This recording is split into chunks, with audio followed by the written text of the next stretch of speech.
Hey Bucket Pond family, welcome back to the channel. I had a different video planned for today, but I woke up this morning with a very strange question, a burning desire, if you will. I wonder if we can grow pepperleaf plants in a jar aquarium. That's right, I think we can do it. Got a nice vase right here. Got some nice pepperleaf plants. I'm going to take a small one, a baby, and I'm going to plant it right into here. We'll hook it up with some snails, some duckweed, some sand, some hardscape. It's going to be a lot of fun. Hey guys, one last thing. A big shout out to our very first Patreon, Clay. Thank you so much, Clay. You are the very first Patreon for Bucket Ponds, and your support means a lot to me. If you guys see Clay in the comment section or on the Facebook page, give him a thumbs up, give him a little salute. So check it out, guys. Check out the Patreon, and let's build this aquarium. All right, so I'm going to take over the voiceover now. Thank you, Terry. You did a great job, but now it's my turn. Consider me an alternate personality. But today we are building a cool jar aquarium. We're going to try our pepperleaf plants in a snail aquarium, a snail nano tank, something like that, whatever you want to call it. It's going to be a vase full of sand and plants and water, along with bladder snails and microfauna. So yeah, we're going to have to pick our plant here, and we're just going to poke around a little bit until we find one that we want to use, a smaller one. There's a nice green tree frog. That's a big reason for why I do these things. You know, we have created a habitat for creatures that would have nothing in just a grassy backyard. All these plants and these different hiding places and all the insects and things that we attract to the area, it creates a food source and a place to live for various frogs and lizards and snakes and such. But these are the pepperleaf plants. Now they get pretty big, and this probably will not work in a aquarium jar, but I have high hopes, and the idea kind of came to me in a dream, so I'm very intrigued to see if it will work. I know that sounds weird, but yeah, that's what happened. So I'm going to dig up this little guy right here, and we're going to take a look at it and see if it will work for our project. I've only started growing pepperleaf within the last 2 years, and it's a cool plant. I'm going to plant a bunch of it. I'm going to spread it around the oasis next year. It's going to be great, you guys. It's going to be better than ever. There are some small snails in here mixed into the soil, and of course some earthworms and things. I'm trying to avoid adding any terrestrial creatures to this project. We have a bit of gelatinous material here. It kind of looks like tree sap or something, but I don't have any trees around here that would really emit sap like that. Maybe it came from the pepperleaf. I don't know. Just gotta throw that over there. But yeah, we're about ready to get in there and put this into a jar and start our project. Generally, I will build a jar. I will film it for about a week. I'll make some little changes here and there, and then we'll have our finished project. Now, I do want to preface this one by saying that it's not going to work out how I intend, and that's a pretty common thing that happens. You'll have an idea, a plan for your jar, and it's not going to work out. You know, things happen.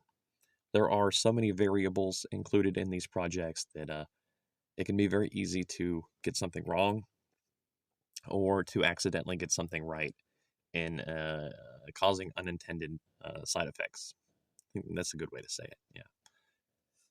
So you may build a small nano aquarium with the intent of raising, I don't know, ostracods or something, and you'll make a mistake. Maybe they don't take to that particular aquarium. But oh wow, you've raised detritus worms, or you just happen to build a paradise for copepods or something like that. You know, these things happen. So don't get discouraged. You know, always try to keep upbeat and think of every experience, every attempt, you know, every project that you set up. Think of that as just gaining skill. You know, you're building your skills just like a video game. You're learning, you're doing better. You'll still make mistakes, things will still happen, but that's fine.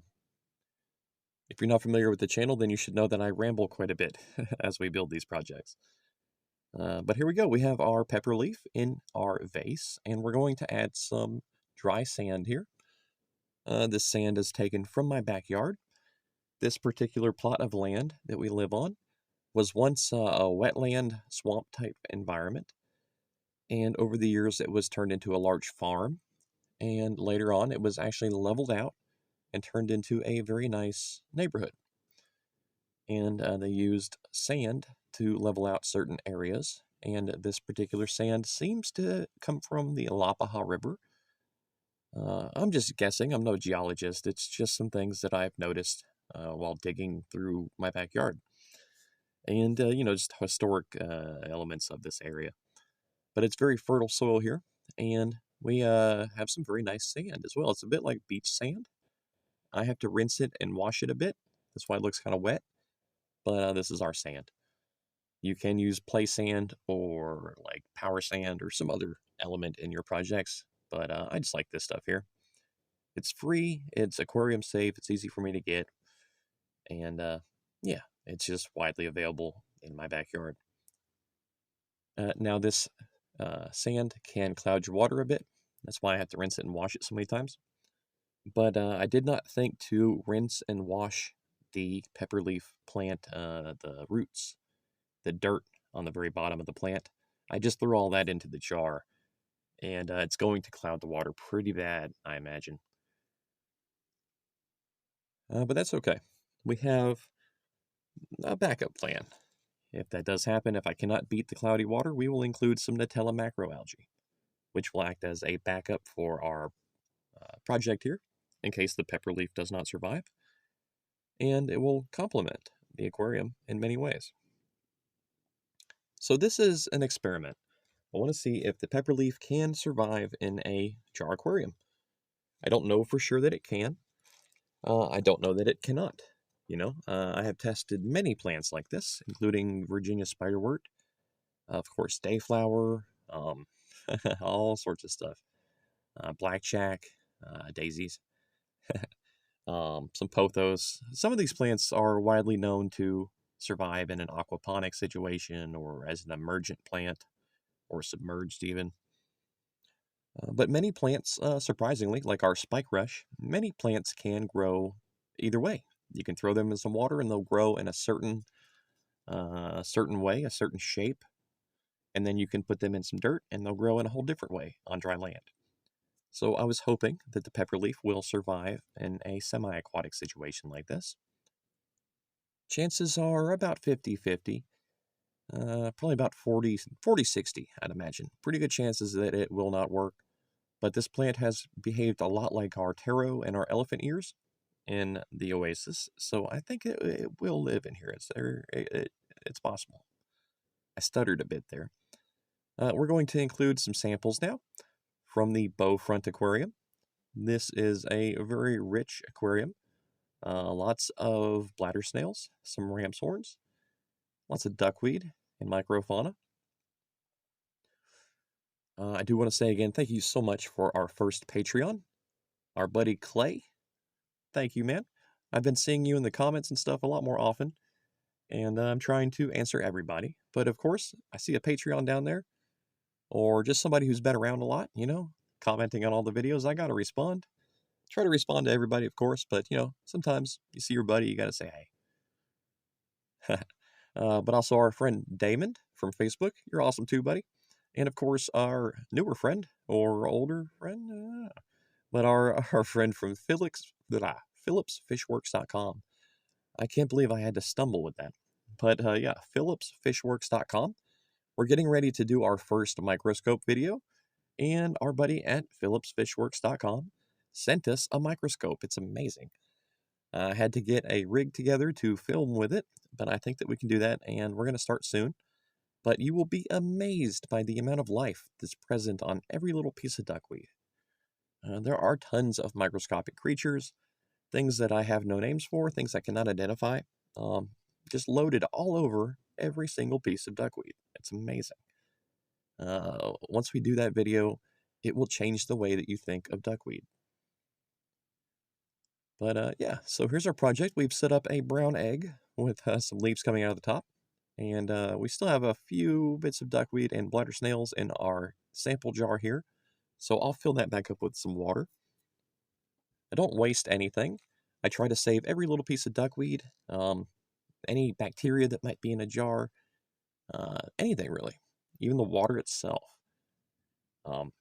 Yeah, so I do practice cross-contamination on most of my jars, just to ensure that there's no surprise variables that happen. Either, something works with my projects or it does not. But, a lot of people don't want to do that with their aquariums. For instance, we have planaria in a few of the projects. And the first time I found a planarian, I captured it in a jar and I panicked and I freaked out and I was actually very afraid. Yeah. So I can imagine maybe you guys feel the same when you see a planarian, a planaria, a flatworm. And I admit I don't necessarily like them still to this day, but I'm no longer afraid of them. And I actually employ various predators to consume them. Yeah. But yeah, my point is that we may have planaria in here occasionally. They do pop up. They will eat snail eggs, and they can be a nuisance, and they can also harm shrimp and other invertebrates. But we have various ways to deal with them. And one of the ways is, of course, the mosquito fish. I love them. But recently, from our Patreon, we had a suggestion for Madaka rice fish. Yeah, they sound really cool. We might have to get some. But I would not try them in a jar of this size. You might see people put betas and things like that in like a gallon nano tank, and I don't like that. Even if the fish can survive in there, it just seems wrong. So here we are, 3 days after setup. Our brown egg has cleared up a bit. Our pepperleaf plants look decent. They look okay. Remember, this is an experiment. We don't know if they're going to grow in here. I scoured the internet and I could not find any examples of anyone trying this. I'm going to miss them just a little. Probably a little too much. But yeah, guys, I looked online. I could not find anyone talking about this. So our water's still a bit cloudy. I'm going to go ahead and just suck a bunch out with our pipette here. And I'm just going to add this water into the black cow aquariums and some of the open projects background in the background behind us. There's a first look at one of our snails, a confused bladder snail. I may anthropomorphize the snails occasionally and refer to them as him or her, or say that they're afraid or that they're hungry or whatever. Their brains do not work like ours do, of course. Their thought process is a lot more simple, and they probably don't even have emotions, but as a pet keeper, it's so much easier to think of them as if they're happy or sad or things like that. So forgive me if I do those things. We're going to add a few chunks of marble here. This marble will help to make the water a bit harder, and it will act as a calcium source in the aquarium. Excuse me. I hope that wasn't very loud. But yeah, I like to use marble in my snail tanks. Please do not use marble in your traditional aquarium unless you are ready for the effects. It will modify your water parameters a bit. My water here is slightly acidic, so this marble helps to balance things out a bit. And speaking of which, we're going to add some of that water now. But it's not a fast process. It's a very slow release thing where it leaches calcium into the water. But you will see your bladder snails crawling all over your marble chunks. Your marble chunks will typically be very clean and free of algae. And in my head, I theorize that the snails are in fact rasping on the marble, chewing off little bits and trying to digest it. That sounds funny, but snails have some pretty interesting teeth, and I do believe it's possible. Either way, they seem to do well in tanks that have marble chunks. And now we're going to add some more microfauna. The tank has been running for about 3 days, so I think it's ready for a heavy bioload here. This comes with beneficial bacteria, copepods, ostracods, and a few different varieties of aquatic worms. This is just an old jar aquarium I have running off screen. I have quite a few of these. I don't always show them to you guys because it's not, super interesting. I mean, we could look at tanks all day. If that's what y'all wanted to do, I have a different jar every day, pretty much. We could check them out for about a month. But we're going to add some more duckweed here. And, of course, bladder snails and ramshorn snails. This is a sample from a mysterious hidden aquarium that will never appear on the channel. Of course, duckweed is very sticky, and I will try to rinse that into a different project. Again, we do not waste anything. Every little piece of duckweed, I try to make sure that it finds a place to go or, something to be done with it. So here's our project. I am pretty happy with it so far. We're on the night of day 3, and we're going to throw some cucumber slices in there. We just added all those different microfauna creatures and, of course, a few more snails. And this is a new project, a new jar. It doesn't have the bacteria layers and things on the surface, or the surfaces underwater. But it doesn't have the bacteria and the algae yet for the snails to have a steady food source. So we're going to supplement that by throwing in some cucumber slices, and we'll feed a few of the jars in the background as well. So here we go. I had to speed up the footage a bit. This video runs very long. I hope you're okay with that.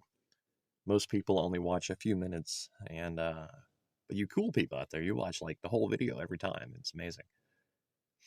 But we're throwing a few more slices into our other tanks here, the bubble jar and the bottle of vivarium. And here we are the next day. Yeah, just blink and love it. Day 4.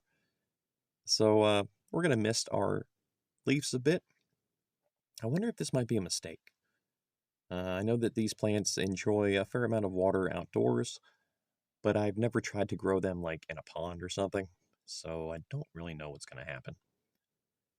The bubble jar there looks a bit rough. It's somewhat interesting that the dayflower has a trouble surviving in the high humidity environment of the bubble jar. I'd never expected that to happen, but that seems to be what's going on. The bottle of vivarium on the right is doing very well. But now we're going to add a few clusters of bladder snail and ramshorn snail eggs. I happened to be cleaning the filter, and I noticed that there was a few eggs that were about to get smushed, so I saved them with a credit card and just dropped them right into here. Snail eggs are very easy to work with, and I have manually infected new jars with bladder snails just by dropping in an egg sac just like that, and just making sure it gets under the water. It's that easy to spread bladder snails into a new project. But these guys, of course, were raised elsewhere and brought into this jar, though they will have some friends hatching in the near future. So the jar is still somewhat cloudy. It's pretty cloudy, actually. So we're going to have to do something. We already did a partial water change, and I think I have an idea for our next step, but we're going to wait another day or two. As it is, I really like the way the plant looks in here. It seems to be unaffected by the transplant. And here we are, day 5. Yeah, so I feel stupid. This is Pepperleaf Santa, the root beer plant, and it is drooping. It's very sad. Now, these plants are dramatic, and they look like this outdoors as well. When they go for too long without getting a little water, they will droop and look very sad like this. And then once you give them a little water, they immediately perk back up. So I wonder if maybe they are reacting the same way when they have too much water. I don't know. I'm not sure what happened here. It did get a little bit cold in here last night, and that might have been enough to affect the plant. You know, being in a jar full of cold water, that's got to disturb you a little bit. But yeah, I don't know for sure what happened. So the pepperleaf, it's not entirely dead. It's not dead. The stem down here is still rigid. It's not soggy or anything. I think the plant's fine, but it's definitely in some kind of trouble. So it may not survive in this type of jar. It might just spring back and start shooting some more leaves out and be fine. And we'll have to wait and see. But I don't intend to make this video last over the course of a few months. So we're just going to continue and hope for the best. Now, our snails are doing fine. They are completely unaffected, so I know that there's nothing really wrong with the tank. As far as like water parameters, it's all pretty neutral. Slightly acidic, possibly. But everything looks good in here as far as our creatures go. So now we're going to cut back to Terry for a moment. Alright guys, it looks like the pepperleaf may not survive. It's not dead, and it could spring back at any moment, but for now we're just going to have to plan for the worst and include a bit of a backup plant. And I want to throw this in there anyway because it'll help clear the water up. So we're going to come out here to the pool pond and get some Nutella macroalgae. All right, thank you, Terry. So this is pool pond number 1, and it does have a layer of duckweed now. It looks a little bit different than the last time that you've seen it. when we did that maintenance a little while ago, a few weeks ago, I think. But the lily pads are fine. I added the duckweed because it's going to be a little colder here, and the duckweed will help to absorb a little heat and keep a little bit of heat in the water. And I just like it. I think it looks nice. Eventually, it will become a food source. If it does fail from the cold weather, then we'll have a lot of creatures eating it. But I know that right over here we have some Nutella macroalgae. This stuff is amazing. Recently, we've been talking about it a bit on the channel, and it's always been a point of interest for you guys. So maybe we need to work with it a bit more often. But this is Nutella macroalgae. It is related to chara and stonewort. But the Nutella, it has several perks. It does not have the scent that chara has. Nutella actually smells really good, and you kind of want to eat it. But it's also softer. And in my opinion, I think it's just more fun to work with. I think it's really cool. Though I would love some chara too. If one of you guys want to just find a way to send me some chara, I hope I'm saying that right, but some stonewort, like, oh, I would love it forever. I wish I could do that, like if everybody sent me like water samples and stuff and we could like build different aquariums with it and like, oh, this came from Wyoming or, oh my God, man, that'd be so cool. I don't know how we could ship things like that though. But yeah, here's our Nutella. We're throwing it into the project. It's a little bit dark in here, and I am currently looking at some much better lights. When I do find the proper lights that will help make our videos better while also growing plants, I will most certainly make a video and share them with you guys and give you a link and all that good stuff. But for now, we're going to have to just rely on what we have. I'm using some marble chunks here to weigh down the Nutella macroalgae and help pin it to the bottom. This is how I've always grown Nutella. Supposedly, you can just let the fragments float around and they'll start whole new colonies of macroalgae. But I like to pin it down with a few extra pieces of marble. And the Nutella seems to enjoy the hard water. So, yeah, that's what we do.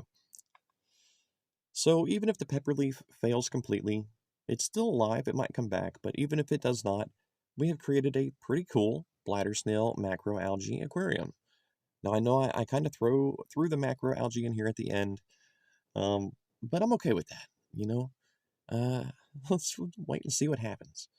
This video ran a bit long, and I thank you if you made it this far, but yeah, guys, I'm excited for this tank. I want to check it again in a month or so and see if the Pepperleaf has grown back or recovered, or if the Nutella has just taken over everything. But that's it for today, guys. This is Bucket Ponds. I have another aquarium coming very soon. I have a cool idea for our next project. I hope you'll enjoy it. So please check out the Patreon, you guys. I will have a better pop-up next time, thanking you by name in the beginning and the end of the video, like a list of names, something like that. But please check it out. You can donate anything, even $1 helps, and I am looking at doing like a t-shirt giveaway or something in the near future once we get a few people in there. But please like, subscribe, check out the channel, check out the Facebook page, and have a great day, guys. Thank you.